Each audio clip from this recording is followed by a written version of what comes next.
Olá, meu nome é Isis de Carvalho Rodrigues Santana, eu sou médica veterinária e eu vou falar com vocês sobre tríade felina. A tríade é, na verdade, ou triadite, né?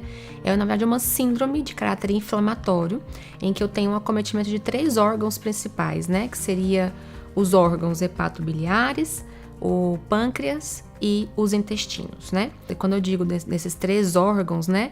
A gente tem algumas doenças em cada um desses órgãos que vão caracterizar essa triadite. Então, quando a gente pensa no intestino, eu vou lidar aí, então, ou com a enteropatia responsiva a alimento, ou principalmente a enteropatia linfoplasmocítica, que é a DI, né, doença intestinal inflamatória.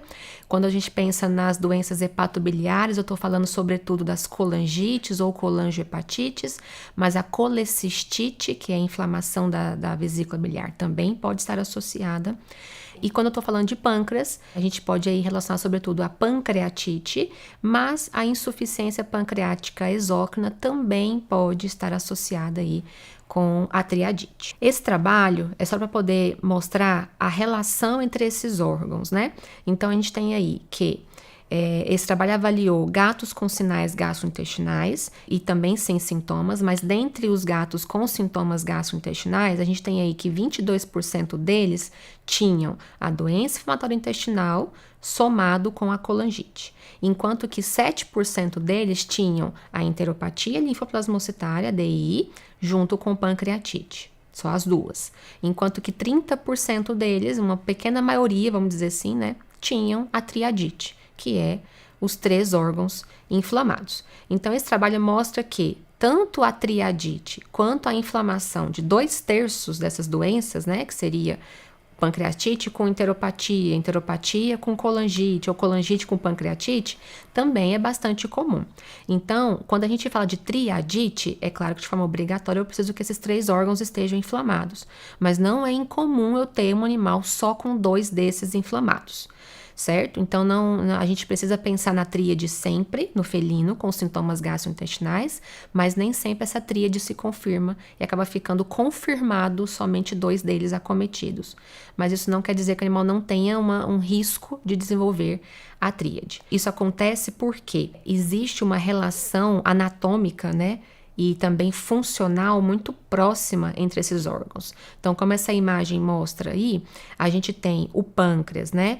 Muito próximo ao duodeno, e o ducto pancreático, ele desemboca na papila duodenal, que está mostrando aí na imagem, junto com o ducto cístico, que é o ducto da vesícula biliar, né? Ou ducto colédoco, né? Os ductos biliares como um todo vão se coalescendo, eles vão se juntando até formar o ducto colédoco, é o ducto biliar comum, e esse ducto vai desembocar na papila duodenal maior, junto com o ducto pancreático. Isso no felino. É claro que no cão isso é um pouco diferente, mas essa diferença anatômica justamente é o que mais favorece o felino a ter essa triadite, né?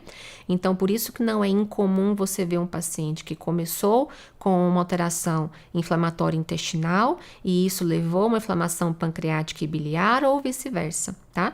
E existem algumas teorias que tentam, né, explicar como que essas doenças elas se relacionam e como que uma acaba levando a outra, mas não há uma definição etiopatogênica dessa síndrome, não está muito bem elucidada. Então, tem algumas teorias que falam que ou é por via ascendente. A teoria mais simples é que eu tenho bactérias do intestino, bactérias duodenais, que vão ascender em direção ao ducto pancreático ou ao ducto colédoco, no caso a vesícula biliar, através dos próprios ductos que estão ali. E isso vai favorecer algum processo de colangite neutrofílica, que é aquela colangite bacteriana, ou até mesmo a própria pancreatite. Mas as teorias mais complexas e talvez um pouco mais robustas, elas mostram que existe uma característica multifatorial que vai somar também, claro, esse fator ascendente, mas também mostrar que existe uma relação entre a inflamação intestinal ou pancreática, isso somado a uma diminuição da imunotolerância desse intestino a antígenos dietéticos e também a antígenos da própria microbiota intestinal, e são doenças que por si só também provocam algum grau de desbiose nesse paciente. E tudo isso somado também a uma questão de microcirculação comum a esses órgãos e também a fatores genéticos e ambientais. Então, esse combo de fatores acaba favorecendo esse felino a ter essa inflamação tripla, né, desses órgãos. Essas doenças, elas também provocam um quadro clínico que eu tenho sintomas muito sobrepostos. Então, sintomas de colangiohepatite, de pancreatite e de enterite são muito semelhantes. Então, por isso que é uma doença que tem um desafio diagnóstico muito grande. Então, para a gente entender isso de forma muito breve, quem são essas principais doenças que compõem, então, a triadite? Então, vamos começar pelo pâncreas. O pâncreas, ele tem duas funções, né? Tem a função exócrina, que os ácidos pancreáticos vão produzir as enzimas digestórias, que vão chegar no duodeno através do ducto pancreático e vão fazer as suas funções de digestão da dieta. Mas existe a parte endócrina do pâncreas, que vão ter células que vão produzir os hormônios, insulina e glucagon, e vão ter esse papel importante na questão endócrina, na questão hormonal. Essas células, né, do pâncreas exócrino, que é o que nos interessa hoje, ela pode ter tanto um problema de atrofia ou de diminuição da sua função, e isso vai levar a desenvolver uma doença que é a insuficiência pancreática exócrina, que não é o nosso foco aqui hoje. Mas também eu posso ter algum evento desencadeador, e quando eu digo evento desencadeador, pode ser vários motivos, mas principalmente esses do quadro que vocês estão vendo aí. Então, essas potenciais causas, esses eventos desencadeadores, eles vão agir no pâncreas de tal forma que vão provocar com que aquelas enzimas pancreáticas que estão dentro do pâncreas de forma inativa, que vão só ser ativadas quando chegar no intestino, elas vão ser ativadas antes, dentro do próprio pâncreas. Tudo por conta dessas causas, né, da pancreatite. E essa ativação enzimática intrapancreática, ela vai fazer com que tenha uma autodestruição tecidual, né, ali, e também uma liberação de citocinas de forma tão acentuada e de outros mediadores inflamatórios que acaba que vai levar a desenvolver a própria inflamação pancreática, que é a pancreatite, fazendo essa lesão celular no pâncreas e também gerando consequências em outros órgãos ali. Essa pancreatite, ela pode ser aguda ou crônica, e essa diferenciação, ela é basicamente histopatológica.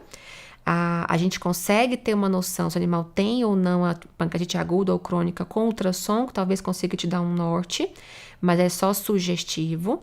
E também a sintomatologia, talvez muito aguda, um paciente que nunca teve nenhum outro histórico antes de sintoma gastrointestinal, pode sugerir que nós estamos lidando com pancreatite aguda.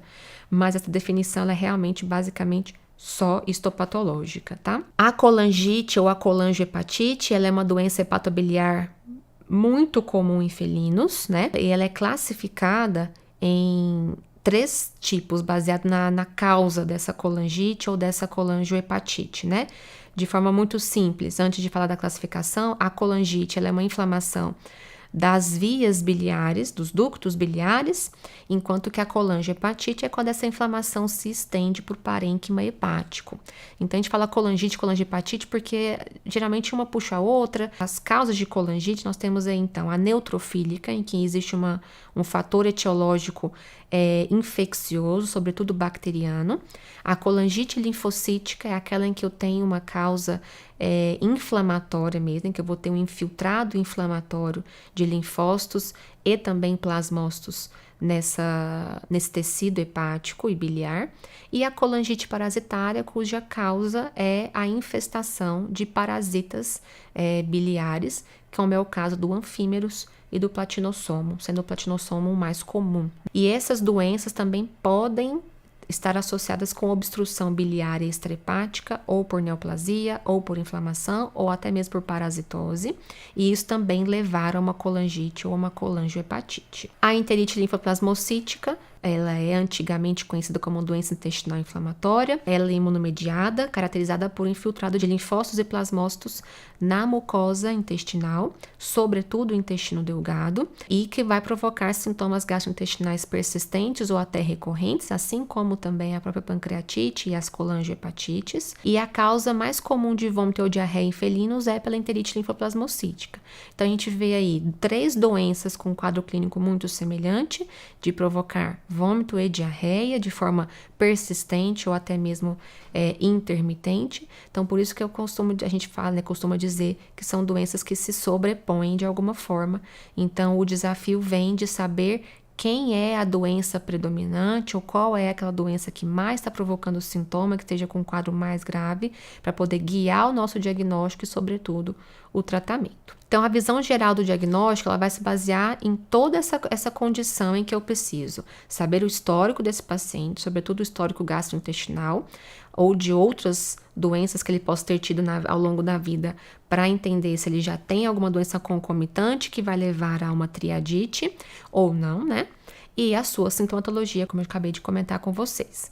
O exame físico ele é importante, eu vou ver alterações mais genéricas e nesse caso o mais importante é avaliar a questão da coloração de mucosas. Se eu estou lidando com um paciente que está com mucosas hipocoradas, sugerindo um processo anêmico que pode estar associado a essas doenças que estão aqui, ou principalmente mucosas ictéricas, em que eu vou ter um quadro bem sugestivo de acometimento das vias hepatobiliares. Os exames laboratoriais também vão demandar aquela visão geral do paciente, como também exames que vão diagnosticar essas doenças. Os exames de imagem são imprescindíveis para definir que doenças são essas que o paciente tem.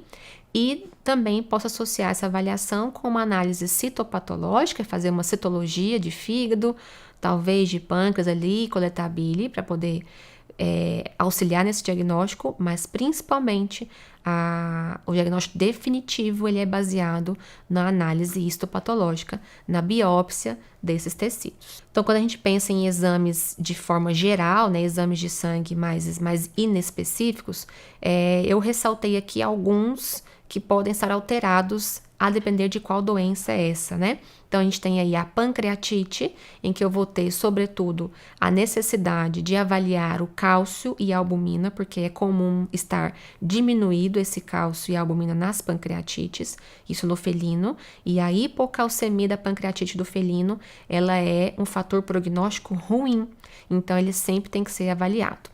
E para fechar o diagnóstico de pancreatite, é basicamente mesmo só biópsia, mas a lipase pancreática, ela é um exame laboratorial de fácil acesso, em que eu consigo ter uma sugestão muito forte de que esse paciente tenha, sim, pancreatite. Então, eu vou somar alterações ultrassonográficas sugestivas de pancreatite, sintomatologia compatível com pancreatite e também a elevação da lipase pancreática para conseguir fechar esse diagnóstico de paciente tem pancreatite. Mas lembrando que esse diagnóstico só é definitivo quando se faz biópsia, mas isso não é rotineiro. E quando eu digo lipase pancreática, pode ser a lipase pancreática específica felina ou a lipase pancreática dosada naqueles testes rápidos, né? Tem essas duas formas de diagnóstico, de interpretação.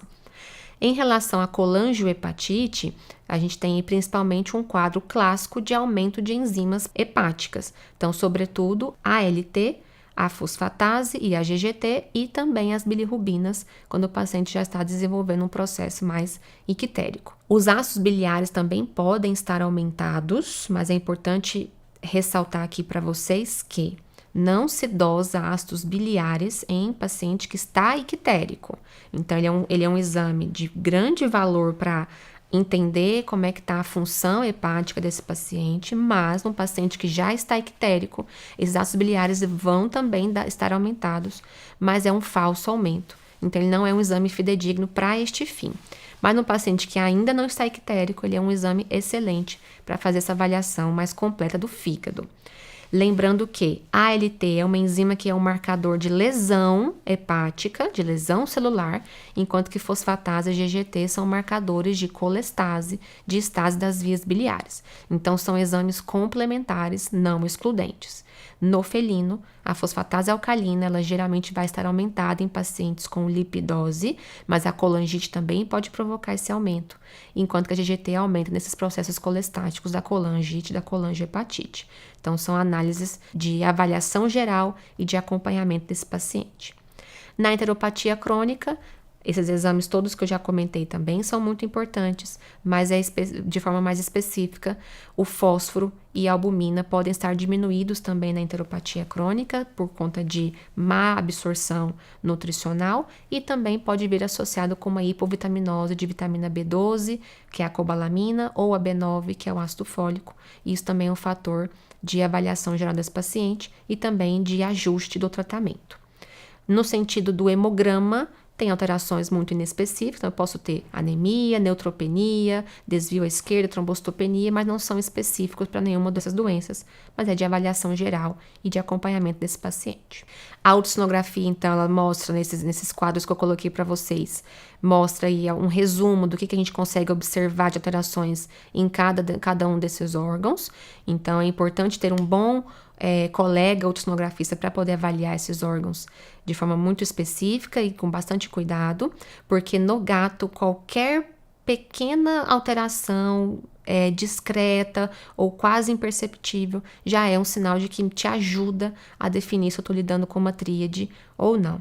Então, no pâncreas é mais comum a gente observar um pâncreas aumentado, geralmente para gato a gente considera acima de 1 centímetro de tamanho desse pâncreas.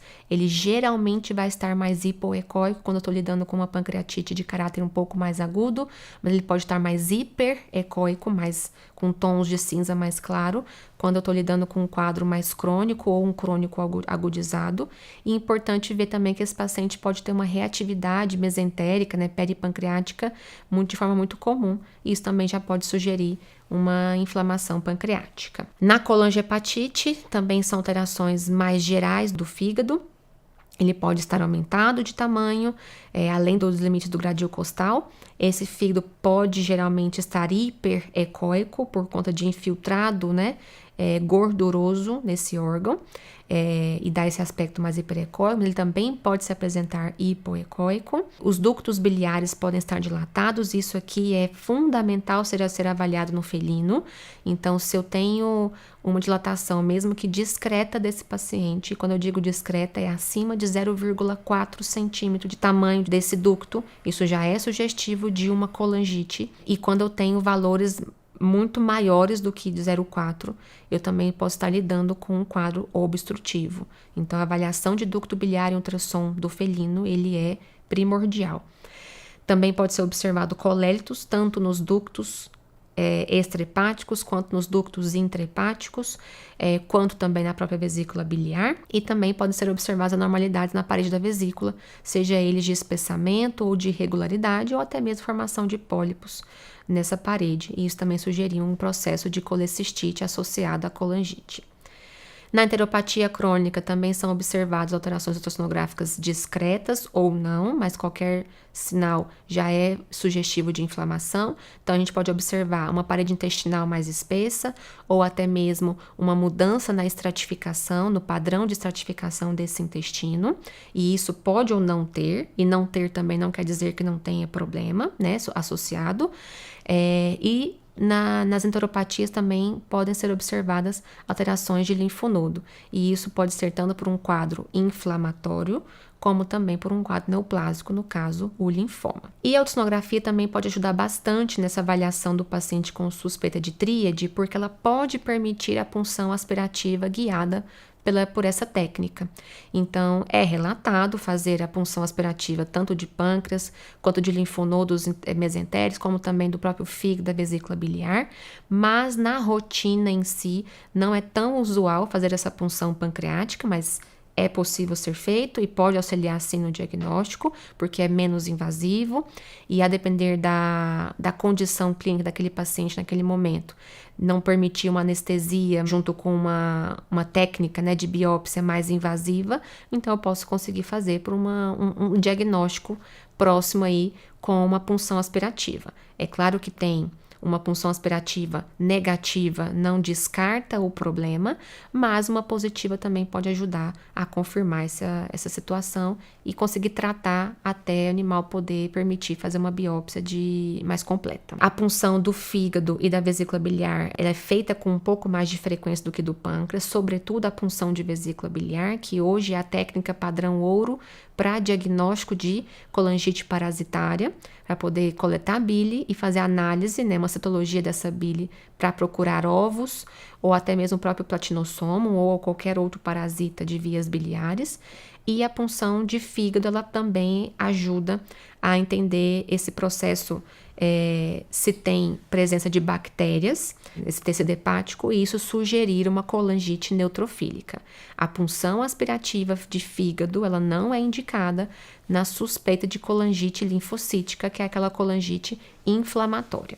O diagnóstico definitivo, então, dessa triadite é baseado na análise histopatológica desses 3 órgãos. Então, não é incomum você encaminhar um paciente felino para biopsiar pâncreas, fígado, vesícula biliar, no caso, coletar bile, e também os intestinos. Então, você já imagina que eu vou coletar pelo menos uma amostra de fígado, pelo menos uma amostra de cada segmento intestinal, coletar a bile e pelo menos 3 amostras de fígado.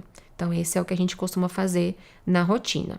E encaminhar essas amostras tanto para análise histopatológica, como também para fazer cultura e antibiograma desses tecidos, para ver se vai crescer alguma bactéria e, sobretudo, fazer o antibiograma para poder direcionar o tratamento com antibiótico para esse paciente. Porém, essa cultura e antibiograma que pode ser feita no pâncreas não é tão comumente feita, é mais comumente feita no tecido hepático. Esse sim a gente consegue fazer com uma maior frequência porque traz informações mais específicas para a colangite neutrofílica. E essas amostras podem ser coletadas tanto por uma laparotomia exploratória, por uma cirurgia convencional, como vídeo assistida, que é a laparoscopia, tanto de pâncreas quanto de fígado, mas o intestino também pode ser biopsiado por endoscopia e colonoscopia. Então, por isso que se eu tenho suspeita de tríade, geralmente a gente vai biopsiar esse paciente por cirurgia convencional ou por laparoscopia. Mas se eu tenho suspeita só de uma interação intestinal, que seria a doença intestinal inflamatória, aí pode ser que esse paciente seja um candidato a ser biopsiado só por endoscopia e colonoscopia. O que vai te dizer isso é toda essa avaliação geral anterior que você já fez de triagem e de exames gerais para entender se o animal tem alguma outra comorbidade, no caso a pancreatite ou a colangite. A bile também deve ser encaminhada para cultura e antibiograma, para também identificar essa bactéria ou essas bactérias que estão ali presentes nesse tecido. E no caso dessas alterações, no fígado é importante lembrar que um infiltrado neutrofílico, isso é sugestivo de um quadro bacteriano, infeccioso, então esse paciente precisa fazer tratamento com antibióterapia, e se vier o infiltrado linfocítico, plasmocítico nesse fígado, aí a gente fecha como colangite linfocítica, e o tratamento ele é com imunossupressores. Então o tratamento geral deve envolver entender qual é a doença predominante dessas 3 doenças, se realmente houver alguma predominante, para poder guiar o seu tratamento e considerar o estado geral desse paciente e quem está provocando mais complicações, né? Quando eu falo qual doença está provocando mais complicações. E esse paciente precisa de um suporte mais intensivo, de internação, ou até mesmo de UTI, em casos em que eu tenho uma irresponsividade ao tratamento, ou quando eu tenho persistência de sintomas, sejam eles vômitos, dor abdominal, a própria icterícia em si, aquela anorexia prolongada que vai demandar usar sondas para alimentação ou até alimentação parenteral, ou pacientes com hipovolemia, hipotensão ou sepse. O tratamento no geral, ele é um somatório desses fatores aqui. Então, a fluidoterapia já vai embutida, né, na internação, o uso de antieméticos para controlar os sintomas de náusea e êmese. A analgesia em casos de dor abdominal não é muito comum. Dentre essas 3 doenças, a pancreatite tem mais probabilidade de provocar dor, enquanto que na colangite e na enterite não tanto. Então, para felinos, costuma ser uma espécie difícil de avaliar dor. A gente acaba considerando o gato com pancreatite que ele vai ter dor de alguma forma, então a analgesia sempre faz parte do tratamento.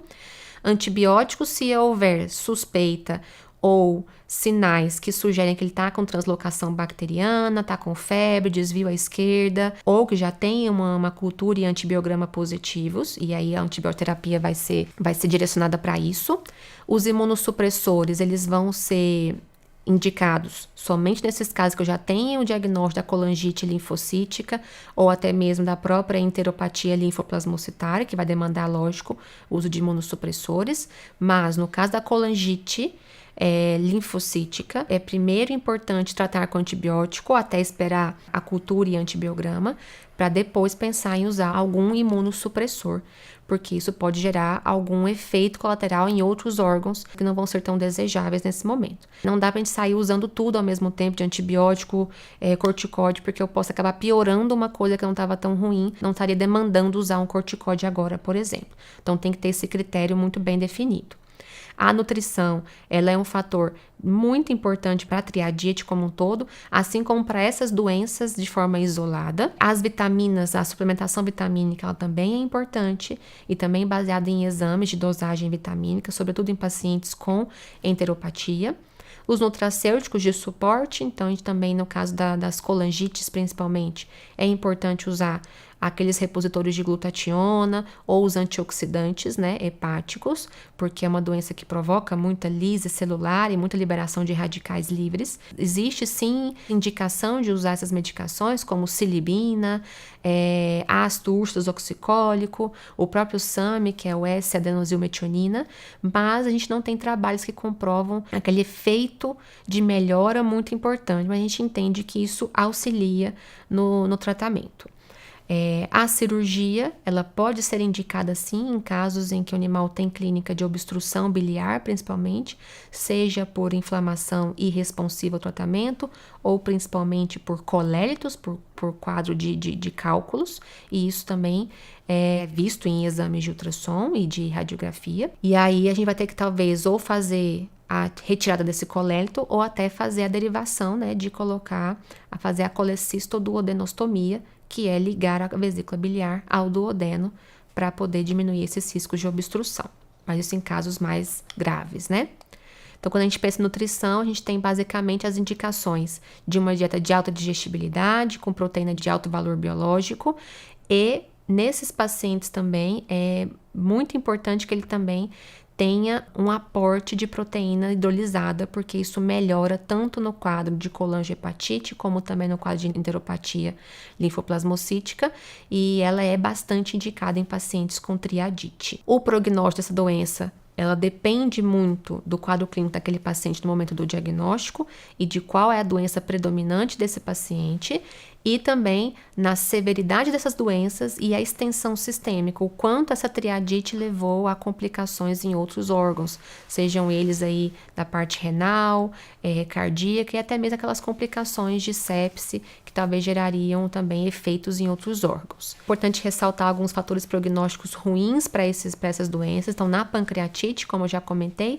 a hipocalcemia é um fator prognóstico ruim e importante de ser avaliado no felino, mas animais com infusão pleural, com hipoglicemia, com azotemia, ou que necessitem nutrição parenteral, ou que têm anorexia persistente não responsiva a medicações e manobras, e que evoluem para diabetes ou para insuficiência pancreática exócrina, eles também têm um fator prognóstico muito ruim nessa pancreatite. Na colangite, o que é ruim para esse paciente é aquele que tem doenças concomitantes a ela, ou também com quadros de obstrução que demandam um tratamento cirúrgico. E na enteropatia, um fator prognóstico ruim é a própria falha de resposta à dieta e ao uso da prednisolona ou de algum outro imunossupressor.